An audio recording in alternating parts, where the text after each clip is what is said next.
Hey guys, welcome to another video of GFG and LeetCode problem today. So I hope you all are doing well, and I hope you might have tried the problems on your own. If not, first try out the problem, and if you didn't get through the problem, then come to and watch the video. So without any further ado, let's proceed to our first problem, which is find all groups of farmland. Now, the problem statement is you are given a zero index M cross n binary matrix land where a zero represents a hectare of forest land and one represents a hectare of farmland. Now, to keep the land organized, there are designated rectangular areas of hectares that consist entirely of farmland. These rectangular areas are called groups. No two groups are adjacent, meaning farmland in one group is not four-directionally adjacent to another farmland in different group. Land can be represented by a coordinate system where the top left corner of land is 0, 0 and the bottom right corner of land is m minus 1 and n minus 1. Now we have to find the coordinate of left group, top left and the bottom right corner of each group of the farmland. Now a group of farmland with a top left corner R1C1 and a bottom right corner R2C2 is represented by the four length array which is R1C1, R2C2. And now we have to return a 2D array containing the full length array described above for each group of farmland in land. If there are no group of farmland, return an empty array. You might return the answer in any order. So the problem statement says that we have given a matrix of size m cross n, and we have to find the top left and the bottom right corner of each farmland. Now, what a farmland is in a land, a farmland will consist of all ones, and it will form a group. It will form a rectangular shape. So the farmland will be if a rectangular shape. It will be not like that. There is a uh, one at a certain position and there only on the side and below there will be one position. It will not form a triangle. It will form a whole rectangular farmland. Now, as in this example one, this is our farmland. This is our hectare, and these are our farmlands, which is represented in a rectangular shape, which is 1, 1, 1, and these are the forest land, which is represented as 0. So the first group has a top left corner at land 0, 0 and the bottom right corner at land 0, 0. So this forms our first farmland, which is the top left corner is 0, 0 and the bottom right corner is also 0, 0 because the coordinate of this position is 0, 0. And the second group has a left corner at land 1, 1 and the bottom right corner at land 2, 2, which is this cell and this cell. And for this example, this whole matrix forms a farmland. So the top left corner is 0, 0 and the bottom right corner is 1, 1. And for this example, third, there are no farmland, just a cell containing a 0, which is forest land. So in this example, it returns an empty array. And the constraint provided to us are the m is the land of length, the n is the size of each row, and m and our m and n are between 1 to 300. So we can have a recursive function. So okay, let's proceed to the explanation.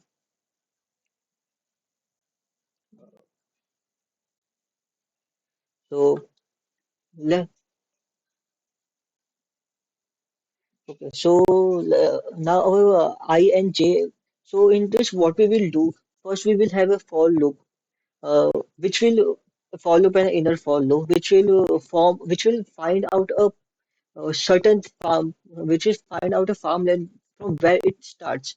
So we will find out so first we will find out the top left position of any farmland, and from that position we will start a recursive function. So our I and j are now at 0. So our I points here and our j points here.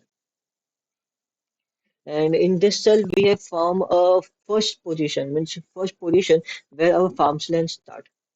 So in this, what we first we will store these coordinates as 0, 0, and then we will have a recursive function that starts from here. Now this recursive function will call it to its right side and towards its bottom side. Now, as you can see in the example, there are no the boundaries after the boundaries of the farmland, we have forest land. So it will just return of some value. Now, this value could be anything. It could be a coordinates which represent as -1 comma -1. We could represent by using any value which is not answerable, which we will not consider in our answer. And this will also send a -1 and -1. Now we will see if both of them sends a -1 and -1 as their coordinates because they are not considered as farmland. So in here we will check if all of its coordinates are -1 and -1. If yes, then we will just return a 0 0, mentioning that this is our bottom right corner of our farmland. We will just return a 0 0 to our main function from where our recursive call starts. So now we will append our in our answer we will append it as 0 0 and 0 0. Now our I will be at here. Now after this and also we will make a 0 here so that we don't iterate it further. Now in this example the one is not recursively called, but in this example we will have a uh, condition where it again reach out to a certain position which is already processed. Now, in the for loop, we will reach here. Let me just erase this. Okay. Now we will have a for loop that will iterate, and we will reach at this position. Now our I is here and our j is here, and we have found a one which is at top left corner of our farmland. So in this, we will in the our result array we will store as 1 comma 1. So this is our first result, and now this is our first farmland. Now this is where our second farmland start. Now it will do a recursive call towards its right side and a bottom side. Let's go here. Now this will call a recursive function towards this side, right side and bottom side. Now as you can see, the right side is out of boundary, so we will have a check if for our recursive function that our I and j should not go out of the boundaries. If so, then we will just return an coordinates as -1 and -1. Now it will go move toward this bottommost side, and it will also make two recursive call, which it will send as -1 and -1. Now it will check if all of them are -1. Yes, then it will just return its coordinates. So which are m and n, which are 2 comma 2.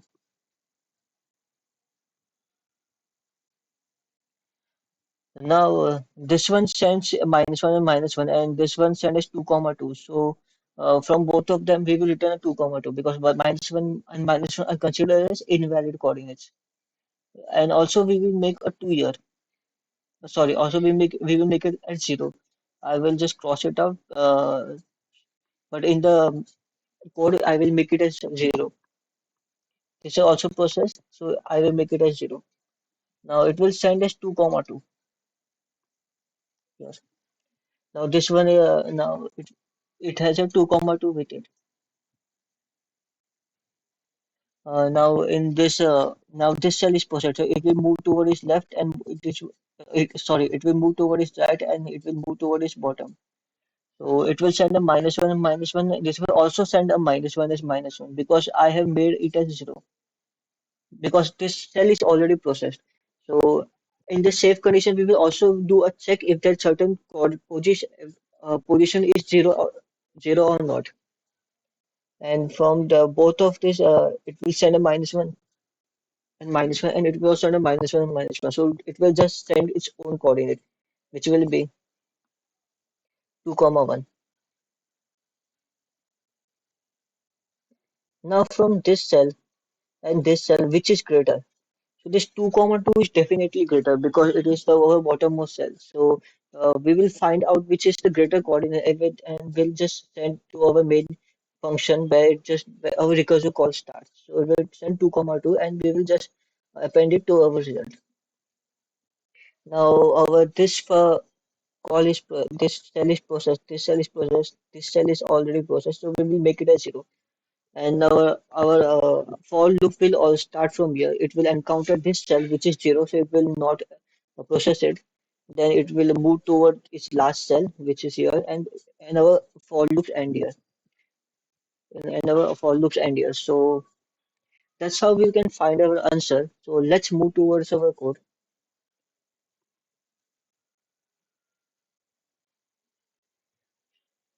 So I'm taking a first I'm taking a result as array list because we don't know how many of the coordinates we can get. Now this for loop will move toward each cell and we'll find out if a land has one or zero.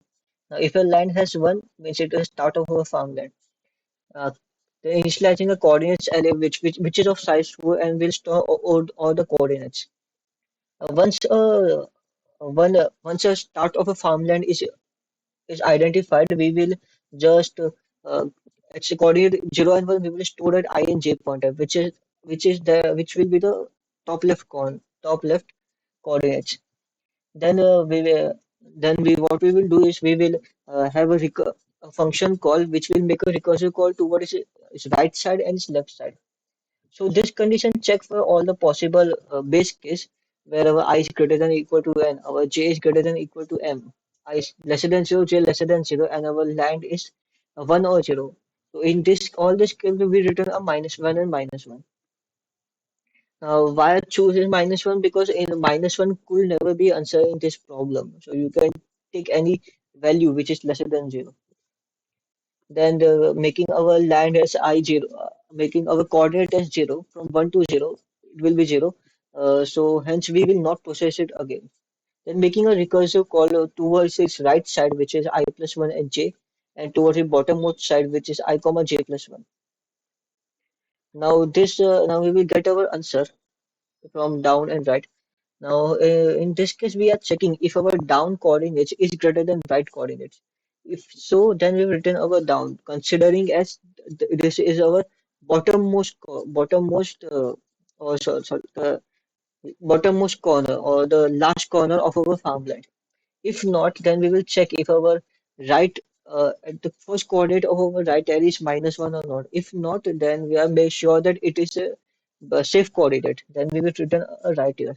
And if both of these fails, then we will simply return the coordinates where the our current cell is, which is I comma j, and then we will store it in temp array, and then finally we will store it at position number 2 and 3 in our coordinates array, and we will add it to our result. Now, after this for loops get over, we will create a array of size result dot size and 4 because it will this will be an array of result dot size into 4, which is all the which the four ways to all the coordinates. Then we will do a for loop of result of size and at uh, in the array we will store our result, which will be first coordinate, second, third, and fourth coordinate, and then we will simply return our result. So that's how we can achieve our solution for this problem. Now let's move toward our second problem, which is union of two sorted arrays. Now the problem statement is given two sorted array of size n and m respectively. Find a union. Now, what a union is? A union of two arrays can be defined as the common and distinct element in two arrays. So we have to find the distinct element from both of the array and not just distinct. They distinct. They both have to be common also. Common elements, common and distinct elements. So in this example, the first array contains 1, 2, 3, 4, 5, and the second array contains 1, 2, 3, 6, 7.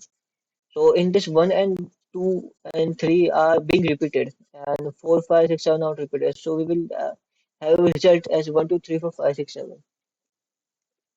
So in this we have a 2, 2, 3, 4, 5, and in the second array we have 1, 1, 2, 3, 4. And so in the output it will be 1, 2, 3, 4, 5. It's really common and distinct element. The constraint are n and m are between 1 and 10 raised to 5. So this has been asked by Amazon, I guess. Yeah, this has been asked by Amazon. So let's move towards the explanation. So let's take this example. So this will our first array one, which consists of 2, 2, 3, 4, 5, and array two, which consists of 1, 1, 2, 3, and 4. And we will first initialize two pointer I and j, which the I pointer will point to our first array and j pointer will point to our second array. So now our I is at this position and our j is at this position. Now in this we will particularly have three conditions. The first condition will be our I pointer element is lesser than j pointer element. The second condition is our j pointer element is lesser than I pointer element. And our third condition will be both the I and j pointer element are equal.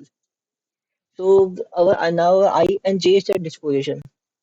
So our I pointer element is greater than the j pointer element. So what we will do in this case is we will add one in our result array and we will move our j until we get rid of this element which is 1. So now our j will be from this to this. Now both of these are equal. Both of the elements are so our j will be here. Now both of the elements are equal. Our j will move forward, which is it here.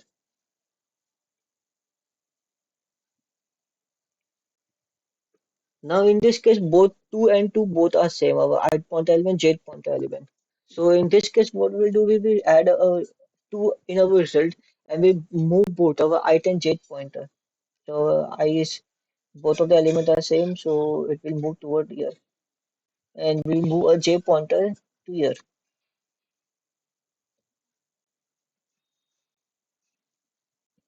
Now our I and j pointer element are same, so we will just add in our result and move our I pointer to this element, or move a j pointer to this element.